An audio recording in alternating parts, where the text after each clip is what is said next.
Madame Toastmaster, fellow Toastmasters. I've watched enough horror movies to know that if you want to escape the hustle and bustle of the cruel, dank, dirty world, I know what happens if you try to do that and you go to an isolated house in the country. I know better than to do that, and yet I accepted the house-sitting job. I was eager to escape the rat race of suburban Novato for the peace and quiet of darkest Fairfax, where, because there's no Verizon wireless tower, I didn't have cell phone service, nor did I have an internet connection. And that was too bad, because I might need help because of the crazy cat lady. I was looking forward to be on my own, and yet I wasn't on my own. Which at first was a comfort to me, because I was taking care of a black cat named Spook, who was 22 years young and who needed a little extra help. This lady was going to come in and give the cat fluids in order to hydrate her, and I was happy about this because that meant that if the cat died, it wouldn't be my fault. The one thing that happened, though, was the owner left a notepad. This notepad, which became epic in my mind, was supposed to be there to write little notes to each other about, oh, the cat maybe peed here and did this, didn't eat all her food. But even though the cat was fine, the notebook was full. There was nothing to write. The notebook was full at the end of my stay with everything written in capitals, exclamation points, things underlined multiple times. The cat was fine, but I, according to the crazy cat lady, had room for improvement.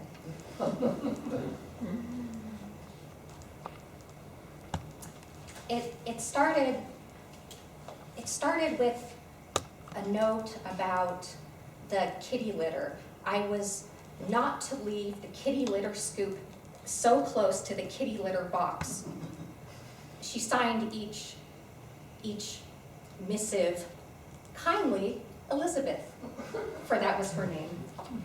She also took issue with the fact that I only left one bowl of water out. The cat needs 2 bowls of water. Don't just leave one bowl. Kindly, Elizabeth. But my huge mistake, my unforgivable sin, was I did not pay attention properly to her counter. The bathroom was the place where she hydrated the cat, and she told me that there was this one part of the counter that she used to hydrate the cat. And it's not as if that this was a sterile place, but this was the place. I was not to put anything there. Imagine then my feeling as I'm driving to work, thinking that, because I was beginning to be a little stressed out at this point. I found that a good glass of wine was helpful before I read these notes. And as I was driving to work, I was thinking, oh my goodness, it's Crazy Cat Lady Day. What in the world is she going to have in store for me? And then I remembered the crumpled pile that was my pajamas on the counter. I almost turned around. I didn't want to be late, though. I had something to look forward to, and when I got back, as regards the note, oh yes, there were asterisks.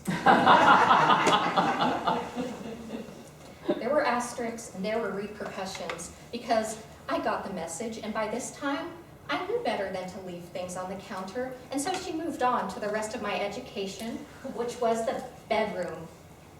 She told me the next time, I went to your bedroom to look for the cat, but there were a lot of obstacles.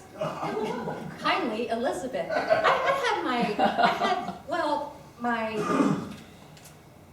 what do you call it, where you put my suitcase, and well, things were strewn about in a random manner. This caused a big problem, and I said, what I will do is I'm going to just make sure the cat isn't in there, and I'm going to close the door. And I told her, okay, hi, I'm going to close the door, and she did not take this well. What she wrote was, "Why did you leave the door closed?"